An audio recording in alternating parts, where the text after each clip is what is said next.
Warning: the following topic may prove to be sensitive to certain audience members and people affected by tobacco products. At the request of the business owner, the name of the business and signs therein will be censored for privacy. Viewer discretion is advised.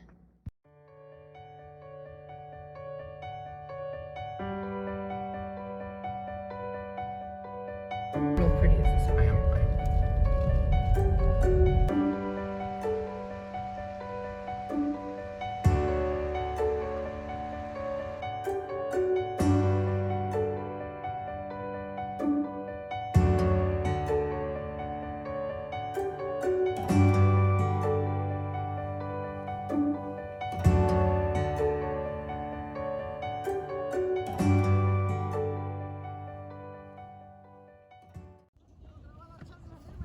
Hey everybody, welcome to Kentucky. I'm currently at one of my neighbor's farms. His name is Greg, and he owns a wide variety of different animals and fields of different type of crops. Today we're looking at our tobacco crop, not ours, his. And if you look around, and my son will be showing you different areas on how they literally hang the tobacco, and it goes into a special kind of barn called a tobacco barn. If you look over here, there's a lot of space in between the wood, and that is specially designed so that air can flow through it. They need that air not only for it to dry, but to make sure that, I believe, things don't mold, that things won't catch on fire, because they need that cross breeze. This is a cigar tobacco, and this barn was filled several weeks ago. If you look at it, it is very dry and brittle right now. Where the other items that we taped earlier are brand new and they haven't been obviously put in the barn yet. But this, I don't know how much longer it will need to dry, but it's very crisp. So I grew up on the West Coast, and I really don't know that there was a big difference between a regular barn and a tobacco barn. I really knew nothing about tobacco, but spoke to my husband and my neighbor about the process. Needless to say, tobacco barns are used to hold and dry tobacco. There are different size barns. I was told that there are 2, 3, and 4 tier barns, depending on how much tobacco you want to dry. According to Statista.com, between 2015 and 2020, North Carolina was the leading producer of tobacco. Kentucky and Virginia were second and third. Who knew?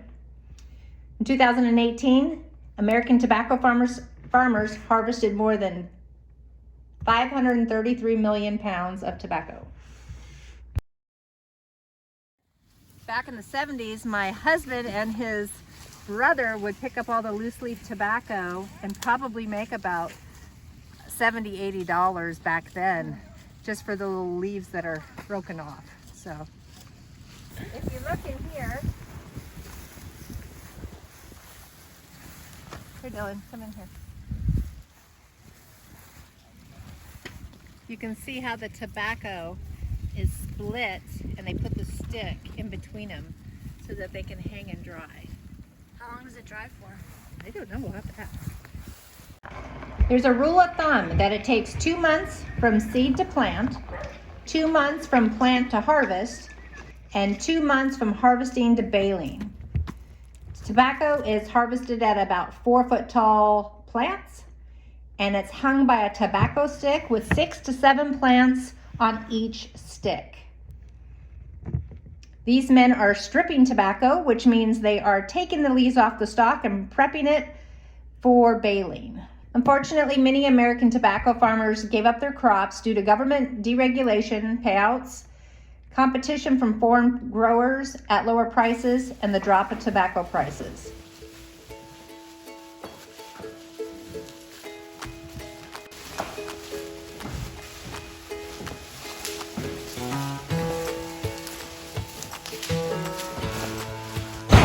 Oh, hello.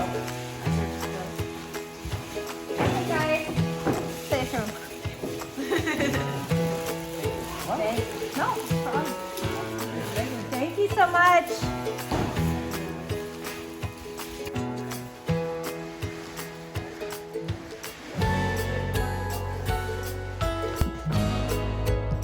So this is my tobacco barn on my property. We do not grow tobacco. We used to have a tobacco base on our property. We no longer do.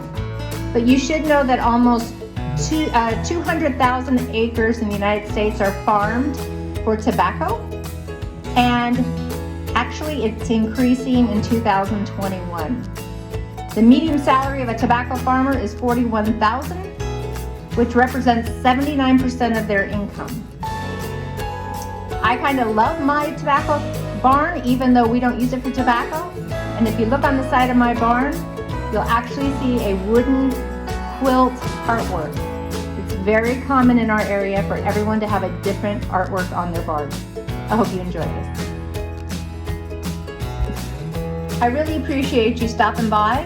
Please remember to hit the like button and subscribe. Share this with friends who might enjoy my channel. Have a great week. God bless.